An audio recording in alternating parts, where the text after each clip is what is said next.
Bueno, pues voy a empezar haciendo alusión al libro. Como ya adelantaba Esther, la conferencia está basada en este libro de reciente publicación que se hizo en el Centro de Estudios Salmantinos. Tiene 304 páginas, estructurado en 4 capítulos. Quiere decir que está a la venta pues, en todas las librerías de la ciudad. El título de la lección pues, es ¿Qué nos dicen las piedras de Salamanca? Reconozco que puede resultar un título un poco pretencioso, la verdad. Pero, en fin, vamos a ello. Lo que, en principio, de entrada, pues nos dice esta pregunta, el título de esta lección es que somos capaces de establecer un diálogo con las piedras, en términos metafóricos. Por lo tanto, esa es la base, la metodología que voy a seguir, la guía que voy a seguir para el desarrollo de esta lección. La primera pregunta que nos viene a todos pues, es ¿cuáles son las piedras de Salamanca y de dónde vienen? Es la pregunta más obvia y preliminar, podríamos decir. Pues hay en realidad 7 piedras principales en la ciudad. Son 7 tipos de piedras. 2 de ellas son sedimentarias. La arenisca de Villamayor, también denominada piedra franca, aquí en la parte superior. Pues el conglomerado silicificado o piedra tosca, de textura más heterogénea, que incluye cantos y colores también variados, incluso llegan a ser rojos algunas veces, blancos, ocres sobre todo. Y luego hay 4 piedras plutónicas, que son el granito de Martín Amor, que son el granito de los Santos, la Wagnerita, es un nombre un poco raro, de origen francés, de Beaunegois, que es una roca plutónica, pero no granítica, es un poco más oscura que los granitos. Y el 4º tipo es el granito de Villavieja de Yeltes. Y luego, finalmente, pues hay una roca metamórfica, que es la pizarra, todo el mundo sabemos lo que es una pizarra, y al final es una roca oscura, pues eso, que viene de Mozarvez. Estos son los 7 tipos principales de piedras que se han utilizado a lo largo de los siglos en la ciudad de Salamanca. Y también pues, conocemos sus canteras, es decir, la pregunta que nos podemos hacer es un paso más. ¿Las piedras en el monumento han perdido el vínculo con su procedencia? Es decir, una vez que se utilizan en la ciudad, en el monumento, ya han perdido esa vinculación, ese origen con lugar de procedencia. Pues interesa hacer aquí al respecto una reflexión. Y es, en los tiempos actuales, las materias primas realmente muchísimas veces no sabemos de dónde vienen. Son de utilización cotidiana. ¿Quién sabe de dónde viene el litio o las tierras raras de las pilas o de los móviles? Pues no lo sabemos. En definitiva, lo que está pasando hoy día es que estamos perdiendo realmente la comunicación interregional, intercomarcal, que antaño, pues de manera natural, se verificaba. Es decir, el trigo o la cebada de la llanura, la carne de la sierra, etc. Había una complementariedad entre las regiones que ahora no ocurre y, de alguna manera, perdemos cierto sentido existencial. Esto con la piedra no ocurre, verdaderamente no ocurre. Y podemos decir que la piedra que se ha utilizado históricamente en el monumento siempre está vinculada a su lugar de origen. Tirando del hilo de la piedra en el monumento, a través de la documentación histórica y, naturalmente, a través de las técnicas que utilizamos los geólogos, geoquímicas, petrológicas, etc., pues llegamos a conocer la procedencia de la piedra, es decir, la cantera exactamente que fue objeto de extracción para la ciudad. Y así, pues, establecemos este ámbito que son las canteras, a través de esas técnicas. Pero no solo eso, las canteras históricas están dentro, en un contexto, en una formación geológica. Es decir, hay otro ámbito que es el ámbito del territorio geográfico y geológico. Hay, por lo tanto, un trinomio, 3 ámbitos de actuación, el territorio y geología, las canteras históricas y el monumento mismo. Estos 3 ámbitos están continuamente en interacción de uno con otro. Es fácil comprender que, por ejemplo, las canteras están continuamente interaccionando con el monumento y con la historia del arte. Ahí está el transporte de la piedra. Para estudiar, para abordar el estudio del transporte, pues hace falta conocer las canteras, la ubicación y su interacción. Y no solo eso, también la conservación del monumento. Bien, para estudiar el deterioro químico o físico que ha sufrido la piedra, los sillares, o bien, eventualmente, para hacer una reposición de algunas piezas. Hace falta tener ahí en retén, el lugar de su procedencia exacto. Entonces, evidentemente, esa interacción es muy interesante en términos de conservación del monumento. Y en conjunto, los 3 ámbitos que estoy haciendo referencia están interaccionando porque es muy importante para la comprensión de lo que se denomina el paisaje monumental. Las piedras cambian dependiendo de la geología, naturalmente, y dependiendo de la geografía. Van cambiando a veces de tal manera que todos conocemos cómo cambian los pueblos, sus piedras, su fisonomía, y eso es el paisaje monumental. Y se debe, naturalmente, a la interacción de estos 3 ámbitos, como estoy diciendo.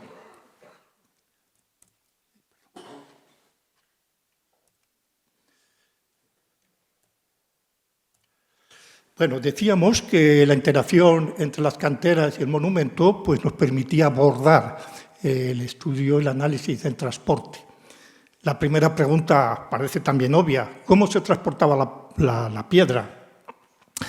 Pues hay una pequeña pieza ahí, un friso en el interior de la Catedral Nueva que lo dice todo. Es muy, muy expresivo y nos ilustra de cómo se verificaba ese transporte. No era por mulas, era por bueyes.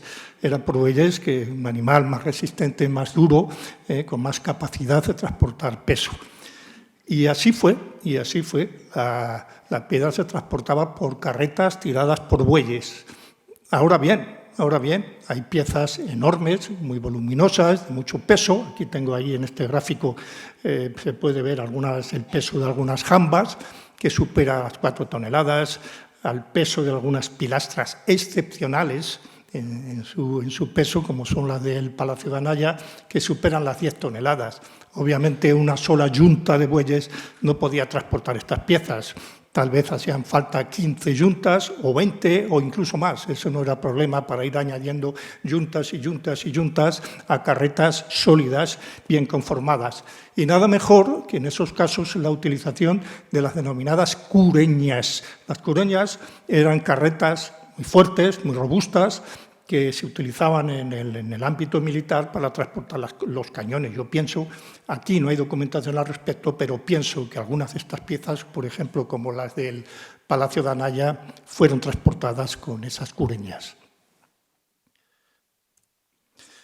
Otra pregunta, también, siguiendo con el análisis del transporte, es qué tipo de piedra exigía mayor esfuerzo hasta llevarla a la ciudad.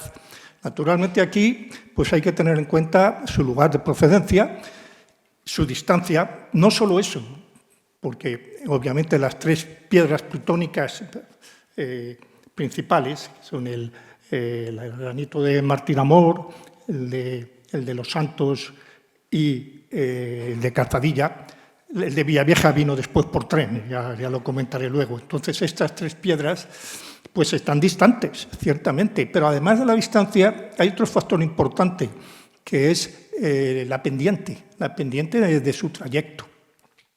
Y así, pues hubo, primeramente, para responder a esta pregunta, pues hay que ver cómo es la ruta.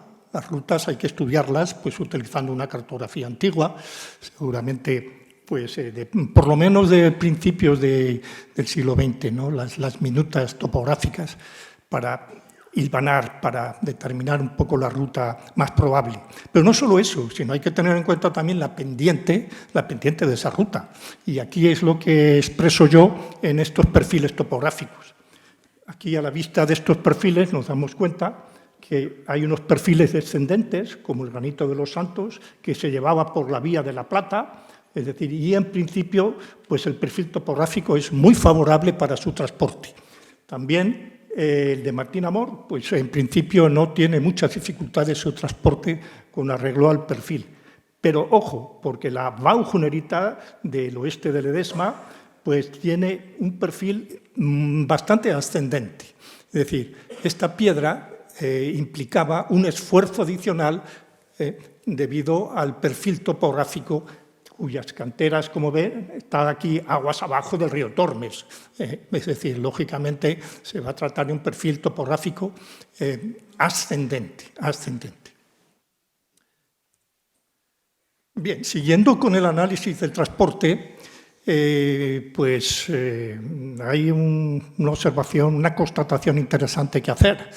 Y es que debido a que la arenisca de Villamayor siempre fue una piedra fiel, absolutamente fiel en la ciudad a lo largo de los siglos, siempre se utilizó esa piedra y siempre procedente de las mismas canteras de Villamayor, y como ocurre que la documentación histórica en los contratos de obra se constan los precios del material y también del transporte, pues se puede hacer una evolución económica de los jornales y del coste del material.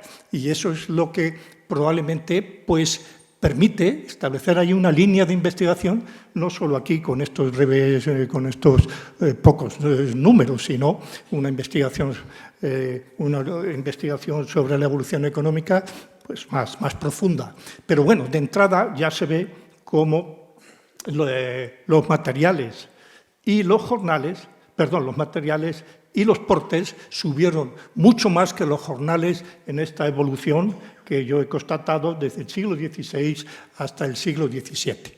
Como se ve, es un criterio para abordarlo, el hecho de que se repita el material y las canteras. Bien, ahora entramos en otro capítulo, en respuesta a esta pregunta, que es cómo se han utilizado los tipos de piedra en Salamanca a lo largo del tiempo. Obviamente es una pregunta muy amplia, y merece la pena hacer una reflexión previa, teniendo en cuenta las ideas de algunos filósofos como Henry Bergson, Robert Hall, etcétera, que abogan porque el tiempo en la historia no es lineal. Es más bien una historia de tiempos. El tiempo es más bien heterogéneo. No hay linealidad. Y si lo aplicamos, lo traemos estos conceptos, estas ideas, a nuestro terreno, el de la piedra, efectivamente nos damos cuenta que en la ciudad pues el ritmo constructivo, el ritmo de utilización de la piedra ha variado en su intensidad espectacularmente. Y eso es lo que voy a hacer ver ahora en este apartado. Es decir, cada vez que se ha utilizado la piedra en la ciudad, es realmente un acontecimiento, ha sido un impulso creador que responde naturalmente a muchos condicionantes económicos, sociales, etc. En definitiva, el uso de la piedra está directamente relacionado con la historia, y en concreto con la historia de los tiempos a golpes en su intensidad. Realmente una manera de hacer ver esto es constatar el protagonismo, cómo ha variado el protagonismo de los distintos tipos de piedras en el tiempo. No solo la intensidad, como digo, sino también el tipo de piedra, cómo ha ido variando a lo largo de los siglos. Empezando por los betones, pues hay que hacer referencia a los berracos. Los barracos es una escultura zoomórfica, que es un símbolo para esa etnia, para esa cultura. Los barracos generalmente se hicieron de granitos y hay un control de los batolitos, naturalmente. Donde más hay, por ejemplo, es cerca del sistema central, en el Domo del Tormes, es decir, en los batolitos graníticos. Pero no siempre fue así. Hay algunos barracos que están distanciados, por ejemplo, al norte del sistema central, Tierra de Alba, La Moraña, etc. Incluso el barraco de Salamanca, que lo tenemos aquí, ha implicado un transporte de unos 15 kilómetros. 15 kilómetros, es decir, tenemos ya de entrada el protagonismo del granito de Martín Amor en el barraco de los Betones, que para nuestra vergüenza estuvo sumergido en las aguas del río Tormes bastantes años. Bien, vamos a seguir, pues. Y ahora, en las épocas romanas, ¿qué pasó? ¿Cuál fue el protagonismo? ¿En qué sentido se empleó la piedra? Tenemos la mejor referencia, es el puente romano, evidentemente. Pero antes hay que hacer una alusión a lo que les gustaba a los romanos. A los romanos les gustaba la variedad pétrea. La variedad pétrea. Tenemos un ejemplo magnífico en Roma, en la ciudad de Roma. Muchos granitos y mármoles que se emplearon en Roma pues, proceden de Túnez, de Egipto, de Grecia, de Turquía, a pesar de que estaban las canteras de Carrara a 200 kilómetros solo de la ciudad. Llevaron muchas piedras de estos países. Aquí no había un interés constructivo solamente.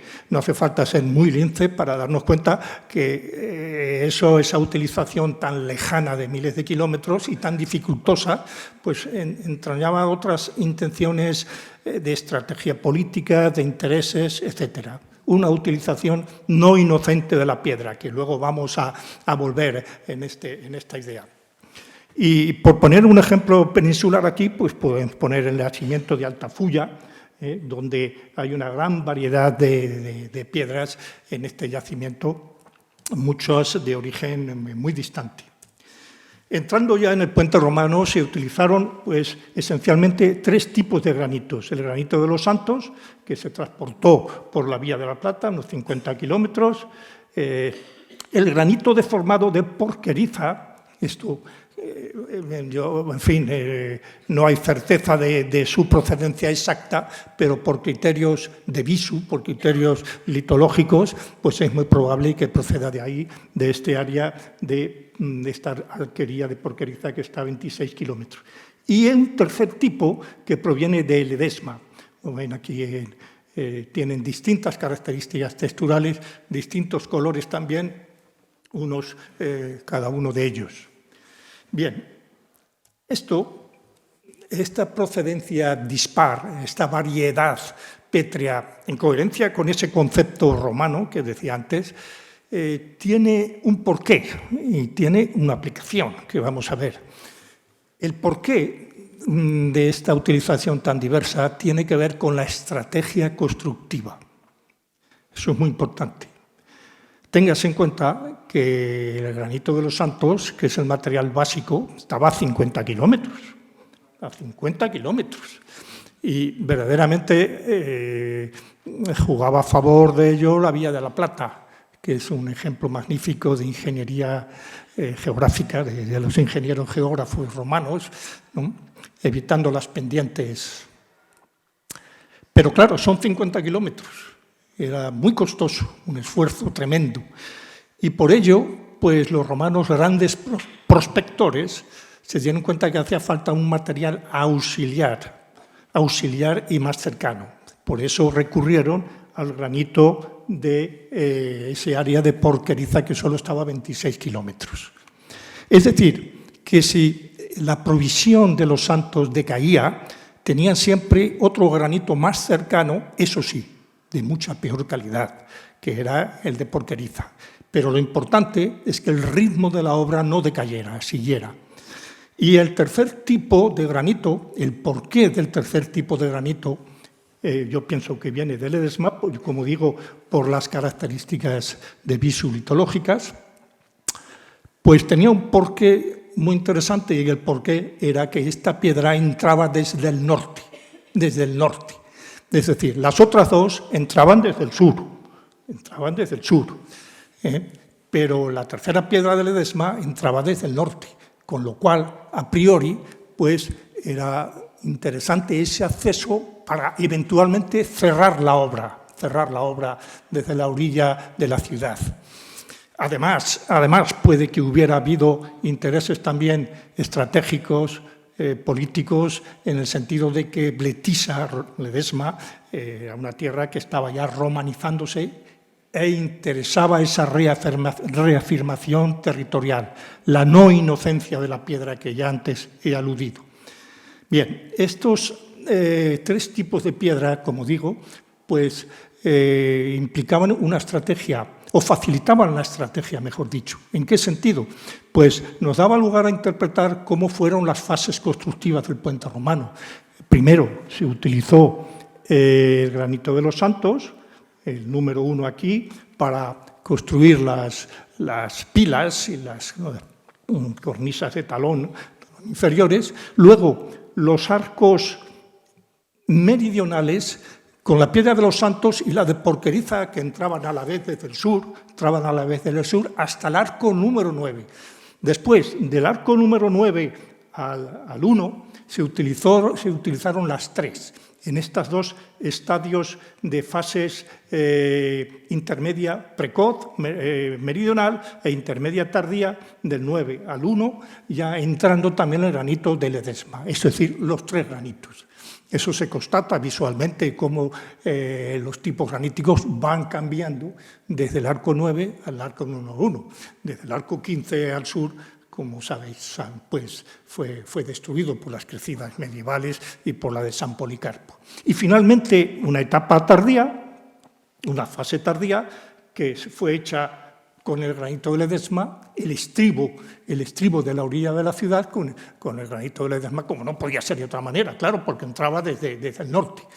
Y luego, naturalmente, la fase final, la construcción del pretil, que se hizo con las rocas sedimentarias de los alrededores, la piedra tosca y alguna otra de los alrededores. Por tanto, esta variedad pétrea tiene un porqué muy interesante para su estrategia. Pero no solo eso, no solo para su estrategia, sino que el granito de Porqueriza y el granito de los Santos llegaba ahí a pie de obra, Y claro, los constructores tenían que apechar con esa variedad y no sabían muy bien qué hacer, para entendernos, con esos tipos que iban llegando de manera un poquito improvisada. Hay que aceptarlo porque la otra piedra era un retén, una piedra auxiliar, pero iba llegando allí y tenían que darle solución, tenían que tomar decisiones. Y muchas veces utilizaron las piedras aleatoriamente, pero otras veces utilizaron estas dos piedras de manera que se lograra un efecto estético, un efecto de dicromía. Y así aparecen en algunos arcos una alternancia que no se conocía, debo decirlo, una alternancia de granito de los Santos y de granito de Porqueriza, como ven, que tiene distintos tonos en la piedra. Es decir, hicieron los romanos, es fácil de comprender en este caso, de la necesidad virtud, utilizando este efecto dicromático aquí en el arco. Al menos se constata en tres arcos. Esto responde naturalmente a los conceptos vitruvianos de la Venustas, concepto vitruviano de la belleza romana de la Venustas, ¿no? Bueno, como ya anticipaba antes, pues las crecidas medievales y la de San Policarpo pues hicieron que el puente se derrumbara en toda la mitad meridional. Pero las piedras desaparecieron, el saqueo casi siempre ocurrió así, pero algunas piezas se reutilizaron en la muralla, en la cerca vieja. Esto, según mi opinión, pues estas piedras, estos sillares, provienen del puente romano, porque se reconocen ahí los granitos idénticos que se utilizaron en el puente romano. no tiene sentido que vinieran de las canteras, sino que lo lógico es pensar que fueron reutilizados con los mismos subtipos, con los mismos tipos y subtipos que estaban en el puente romano. Entonces, muy probablemente fue una reutilización de lo que se derrumbó en la mitad meridional del puente romano. Bueno, aquí he puesto una hoja en blanco. Una hoja en blanco, ¿por qué? Porque no hay piedra. No hay piedra, no hay eventos pétreos, no se genera ninguna novedad en el tiempo de la historia. Esa linearidad, falsa linearidad que decía yo del concepto del tiempo, pues aquí se ve, es decir, desde los siglos VI al XI, pues prácticamente hay un silencio pétreo en la ciudad. Y por eso pongo yo aquí, pues en fin, metafóricamente, una hoja en blanco. Después ya, al llegar el siglo XII, pues efectivamente ya hubo pues, un impulso creador extraordinario con los templos románicos. Pero la piedra que se utilizaba en los templos románicos pues era la que estaba en el mismo sustrato de la ciudad, es decir, la arenisca de Villamayor y la piedra tosca, que afloraba en el sustrato de la ciudad. Es decir, por un lado, esta piedra pues, no implicaba mucho coste, es decir, era pues, bastante económico. Y otro factor a tener en cuenta en los templos románicos es la abundancia de marcas de cantería. Ambas cosas, si las conjuntamos, pues nos viene a confirmar ese carácter de ruralidad del románico. Podemos preguntarnos también por qué no se utilizó el granito de los santos, ¿no? con la vía de la plata magnífica que hay. Pues claro, evidentemente en la Edad Media había precariedad de medios, por un lado, y por otro lado, no olvidemos que durante la Edad Media la vía de la plata no siempre estuvo operativa, porque hubo muchas tensiones bélicas con la Reconquista, etc. Vamos a seguir.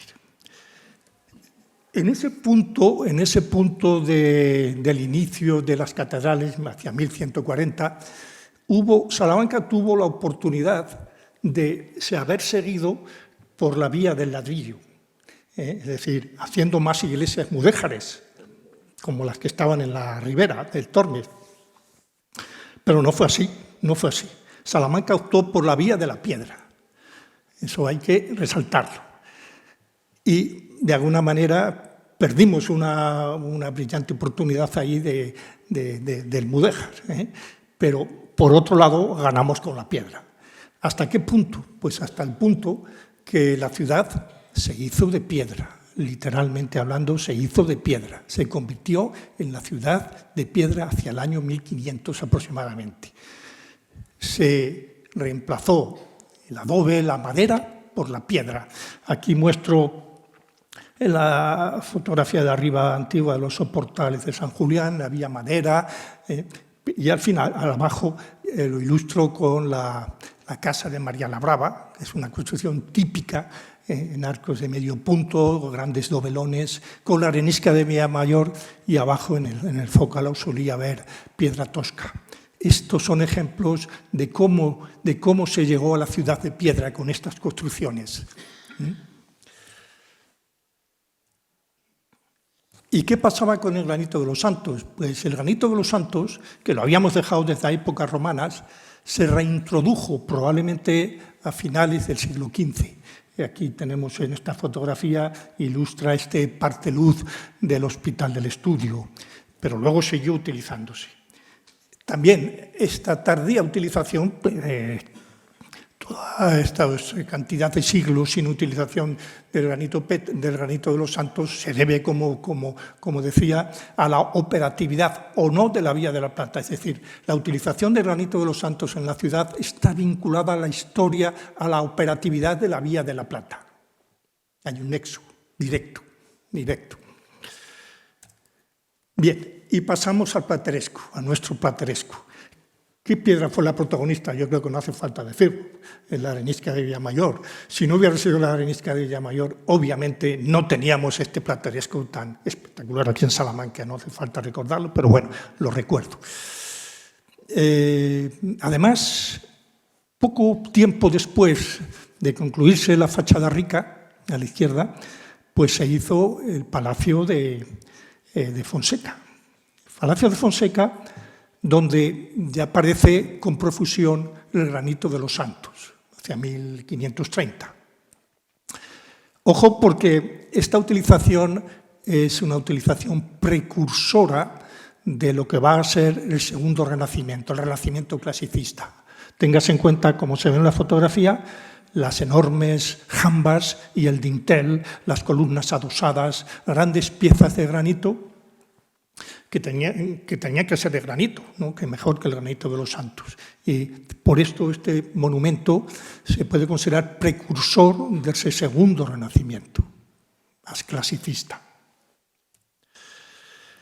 Ya entrando en la segunda mitad del siglo XVI, emerge una piedra, no quiero exagerar, pero maravillosa, porque si nos fijamos en la textura que muestra, aquí en la fotografía inferior, vemos que no es habitual encontrar una piedra, una roca con esta textura, donde sobresalen los cristales de biotita en una mesostasis gris o blancuzca, feldespática y anfibólica. Es una textura muy, muy singular. Y naturalmente, esta textura singular llamó mucho la atención a los constructores de la nobleza y del clero en Zamora. Zamora tuvo una afectación extraordinaria.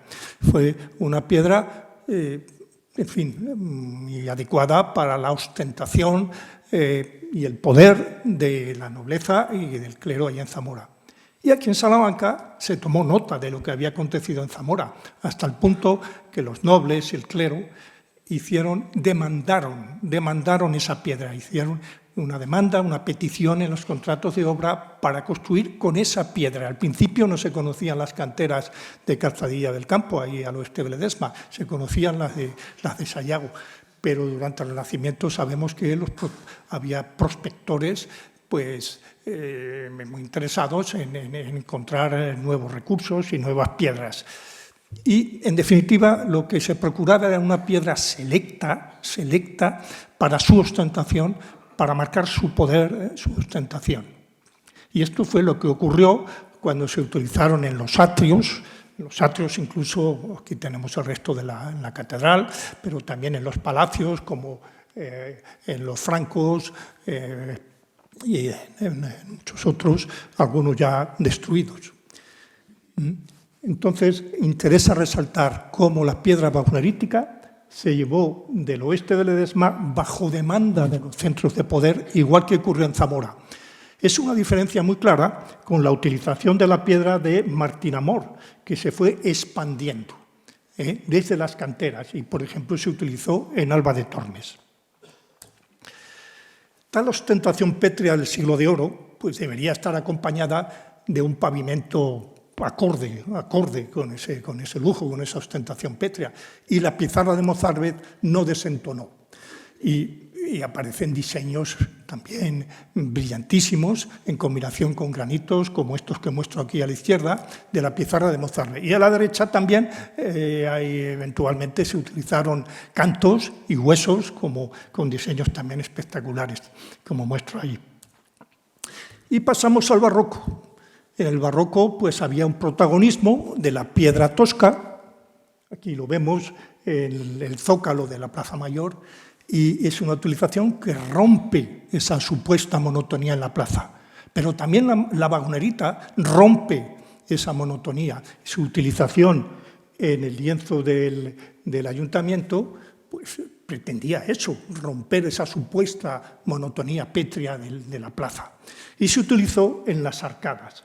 En una de las arcadas vemos como hay una dicromía. Hay una dicromía que nos recuerda al puente romano. Igual que ocurría en el puente romano, aquí llegaban piedras desde la misma cantera y el constructor tenía que tomar una decisión y hacer, como dije antes, vuelvo a decir ahora, hacer de la necesidad virtud, utilizando esa alternancia de un sillar con otro, contrastados en color. Otro efecto que yo creo que hay que resaltar es que la piedra wagnerítica se utilizó, recordemos, en el segundo Renacimiento, en el siglo XVI. Pero también se utilizó en el barroco clasicista, aquí, de la portada de la clerecía, y después en el barroco evolucionado.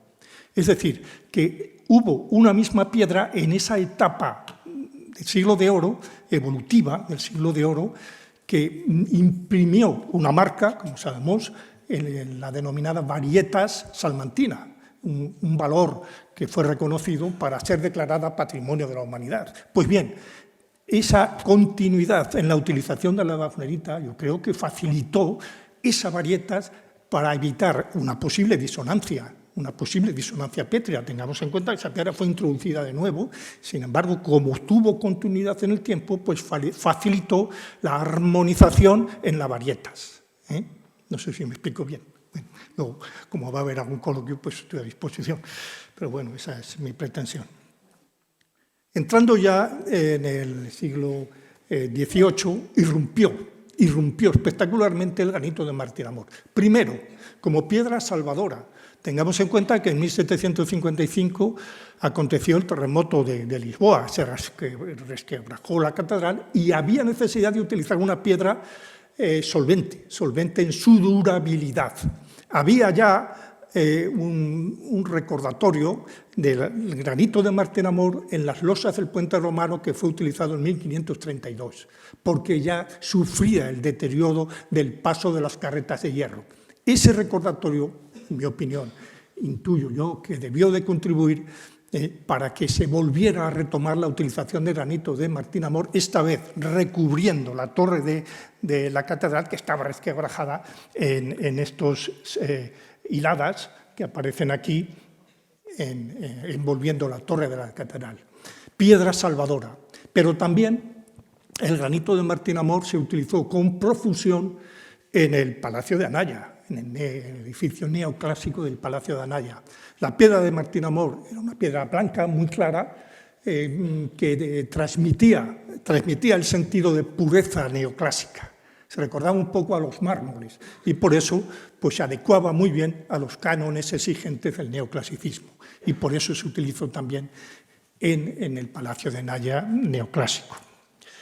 En el siglo XIX y XX los granitos siguieron utilizándose, si bien el granito de Martín Amor se utilizó en las últimas décadas del siglo XIX, a raíz sobre todo del alineamiento de la rúa, en los basamentos de muchos edificios en las últimas décadas del siglo XIX y primeras del XX, pero siempre intramuros, siempre intramuros. Sin embargo, el granito de los Santos se utilizó intramuros y en los barrios periféricos, también con el granito de Villavieja. Hay, por lo tanto, granito de Martín Amor anterior e intramuros, granito de los Santos posterior hasta la posguerra y también abarcando barrios periféricos. Son dos, por lo tanto, cronotipos pétreos, podemos llamarlo así, cronotipos pétreos, porque, grosso modo, me indican periodos importantes, constructivos en la ciudad del siglo XIX y del siglo XX. Podemos preguntarnos también cuál fue el granito más salmantino, porque tenemos 3 granitos salmantinos, pero ¿cuál fue el más salmantino realmente? Entre comillas, si se quiere. Bueno, en el siglo XX, como se sabe, pues estaba el eclecticismo salmantino, el eclecticismo. Se hicieron una serie de monumentos que cumplían una función social. Yo pongo ahí la Casa de Socorro, pongo ahí también los salesianos, podemos poner el Hospital de la Santísima Trinidad. Todos estos monumentos del eclecticismo salmantino tenían una función social, evidentemente, pero también procuraban el mínimo coste. Y claro, ¿qué pasaba? Que el granito de Martín Amor era una roca muy dura y cara. El granito de los Santos estaba bastante lejos y su transporte costaba. Pero en este lapso de tiempo se llevó a cabo la puesta en funcionamiento del ferrocarril a la Fregeneda, con lo cual, desde el apeadero de Villavieja de Yeltes se podían traer aquí a Salamanca los sillares del granito a un coste muy bajo. Es decir, el granito de Villavieja de Yeltes resultó económicamente pues, muy interesante para la construcción de estos edificios del eclecticismo salmantino, y viniendo además desde el núcleo de la charrería. podemos concluir, por lo tanto, que el granito más salmantino podemos considerar lo que es el granito de Villavieja de Yelte, ¿no? En este sentido, acoplado al contexto del eclecticismo salmantino. En este gráfico semicuantitativo, lo que pretendo ilustrar es la intensidad tan variable en el uso de los 7 tipos principales de piedras. Como veis, la intensidad... Horror, voy a acelerar si queréis. Horror. Se nos han ido. Bueno, decía que la intensidad variaba mucho y es como si hubiera una sinfonía con altos y bajos, sottovoce, fortísimo, en la intensidad de la piedra. Los momentos, las épocas de más bajo impulso, todavía me queda bastante, de más bajo impulso, pues se correspondía con las crisis.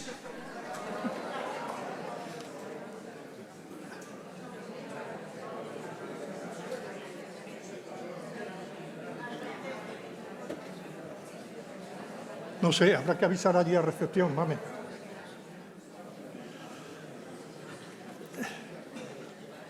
¿Puedo seguir, si eso?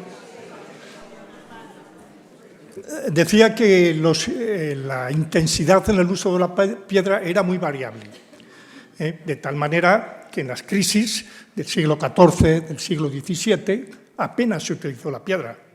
Y, por supuesto, a raíz de la guerra de la independencia, implicó un reseteo de la piedra. Se puso a cero, no se hizo nada, quedó la ciudad destruida.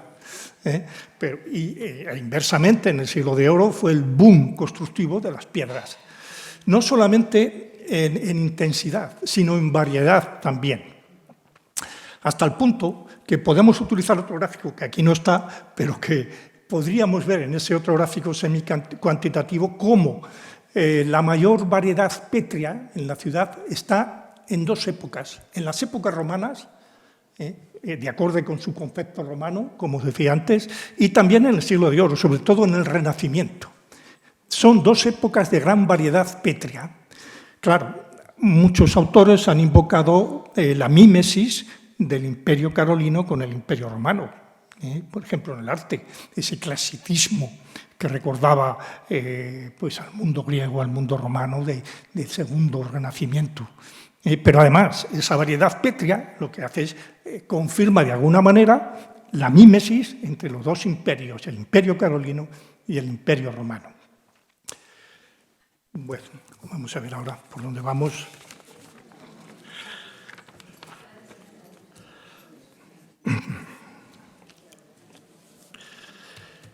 Lo que me queda es más bien simbólico, es filosófico, si se quiere. O sea que nos podemos ir. Por favor, es que se ha acabado la batería.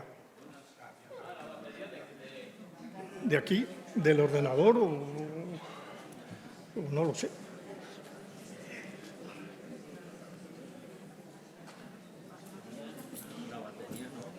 Salía ahí una etiqueta. Eso es porque lleva mucho tiempo. Claro, ya está. Porque está bueno, porque sin moverse. Hay que hacer. Marcha. Muchas gracias. Bueno, esto es la variedad pétrea que decía en las 2 épocas, ¿no?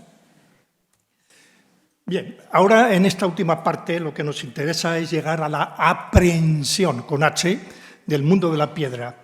No es aprender, no es conocer solo por el estudio, es aprender con H por medio de los sentidos o bien por una especie de interactuación entre las distintas fuentes. Por ejemplo, la interactuación de la información geológica, la documentación histórica, el arte y la arquitectura. Podemos aprender con H más sobre el mundo de la piedra y por un proceso constructivista. Quiero decir que podemos agregar, acumular información y alterarla eventualmente. Es una transversalidad que están continuamente reciclándose, que está continuamente abriéndose por medio de esta metodología de transversalidad, de dialéctica de la piedra. Algunas valoraciones a las que podemos llegar por esta metodología y este proceso constructivista, pues nos lleva a valorar la variedad salmantina que decía antes, propiciada por la variedad pétrea, por el hecho de que Salamanca podemos denominarla como ciudad geoestratégica, no lo dije antes, pero es geoestratégica porque comparte muchas formaciones geológicas y, por lo tanto, puede suministrar muchos tipos de piedra por su ubicación geológica. En definitiva, lo que está pasando es que esta circunstancia, esta ubicación geológica, propicia la varieta salmantina por esa variedad pétrea. Y además sirve para armonizar, porque las piedras se van repitiendo, hay una continuidad y facilita la armonización de esas varietas. Eso es una valoración. Otra valoración es la pervivencia en el pasado, por medio del historicismo, con la repetición de las piedras. Y la última es el valor escópico singular de la piedra dorada, es decir, una aprehensión del mundo de la piedra por los sentidos. Podemos aprehender también el mundo de la piedra inmaterial. Es decir, ahora echamos mano de las aportaciones de Heidegger. Heidegger, pues, abogaba por una intencionalidad en los objetos, en las objetualidades. Cada objetualidad escondía una intencionalidad. Es decir, el mundo se abre y entramos en ese mundo para ver las vivencias, para comprender las vivencias y preguntarnos el porqué de las cosas, el porqué de esa realidad vivida. Esa es la idea de Heidegger. Y en el mundo de la piedra pasa lo mismo. Podemos preguntarnos cuál fue la intencionalidad que hubo en el uso de la piedra. Esa es la clave en este apartado. Y así, utilizando ese análisis fenomenológico y, naturalmente, la hermenéutica, fusionándolo, es decir, una metodología transversal que es fenomenología hermenéutica y también un proceso constructivista, llegamos a hacer unas valoraciones del mundo inmaterial de la piedra, como es el poder y suntuosidad para la nobleza derivado del uso de la margarita. También la evocación a la eternidad cristiana en los sillares de los templos. También la historia conceptual que aparece grabada en los mensajes pétreos. Recordemos, por ejemplo, la Casa de la Concordia, como allí dice, aboga por la concordia y la paz. Después de esos años belicosos entre las familias salmantinas, ahí en las novelas está grabada ese mensaje pétreo. Es decir, no deja de ser un acontecimiento, un evento de la historia conceptual de Salamanca grabada en piedra. Y, en general, hay un uso no inocente de la piedra, hasta el punto que podemos comparar Roma con Salamanca, que es Roma la chica. Ya decía antes cómo los granitos de Roma se traían desde muchos países y escondían un uso no inocente. Aquí, por lo que estamos viendo, también hay uso no inocente de la piedra muchas veces. Es decir, hay paralelismo en el uso de la piedra de ambas ciudades. Mundo material, mundo inmaterial, que podemos conjuntarlos. De hecho, debemos conjuntarlos. Y la conjunción de esos dos mundos no es más ni menos que el paisaje cultural. Eso es el paisaje cultural, la conjunción de esos dos mundos. Para ello, qué mejor que una nostalgia reflexiva. En este mundo globalizante en el que estamos, emerge un sentimiento de nostalgia inevitable. Todos nos acordamos del pasado, de cómo se utilizó la piedra aquí, de lo que evocaba, de lo que transmitía, de lo que significaba. Inconscientemente nos viene ese sentimiento de nostalgia, pero esa nostalgia, lógicamente, debe ser reflexiva, no reivindicativa, que se lo podemos dejar a los nacionalismos, pienso yo en mi modesta opinión. Después tenemos también la resignificación del símbolo. El símbolo también nos sale de manera natural su recreación. No puede quedar ahí ocluido como un pasado. Necesitamos también ver nosotros qué significó antaño esa utilización de la piedra. Es una resignificación. Y los recursos literarios es una herramienta magnífica para resignificar los símbolos, para recrearlos, para escenificarlos. Naturalmente, la proyección cultural en el imperio y también todo tipo de actividades que conectan siempre esos dos mundos, el material con el inmaterial. Unamuno, don Miguel de Unamuno, podemos considerarlo el gran hacedor del paisaje cultural. precisamente utilizó esos recursos literarios para la conjunción de esos dos mundos. Todos sabemos las metáforas que utilizaba, que llegaba a comparar los sillares de arenisca con los estratos geológicos. Y detrás de esa comparación estaba la evocación de la eternidad y el mimetismo arquitectónico, es decir, inconscientemente o conscientemente, da igual, lo que hacía era conjuntar esos dos mundos, el mundo material del mimetismo arquitectónico en el mundo inmaterial de la evocación cristiana. Es decir, estaba haciendo paisaje cultural en Salamanca. Y en el contexto imperial, pues también tenemos un mundo material que era el despliegue arquitectónico y canteril durante todo el Renacimiento y todo el barroco colonial, y luego un mundo inmaterial en donde, hay que resaltarlo, el núcleo pétreo-salmantino era la fábrica intelectual, era la transmisión axiológica del imperio. La objetualidad combinada a las intencionalidades que encerraba la cruz, la piedra y el libro, pues era la base del imperio. Todas las intencionalidades derivadas de esos tres símbolos era la base conceptual que movió el imperio en realidad. La intencionalidad de la piedra significó estabilidad y reafirmación territorial.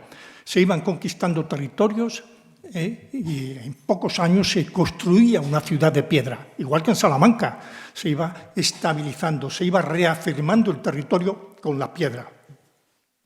Y también, naturalmente, la piedra, como se utilizó en los templos, etcétera, pues significó el símbolo y paradigma del imperio carolino, que es la Universitas Cristiana. Bueno, y la conjunción de estos dos mundos lo podemos hacer también por una figura retórica, por ejemplo, utilizando la sinécdoque de la piedra. Igual que decimos, por ejemplo, decimos pan por alimento, podemos decir piedra por imperio. Si decimos que una ciudad se hizo imperial, es que la piedra sustituyó al adobe y al ladrillo musulmán, aquí, en el contexto europeo. En el contexto de las Indias, la piedra sustituyó a la madera, a la quincha, al barro.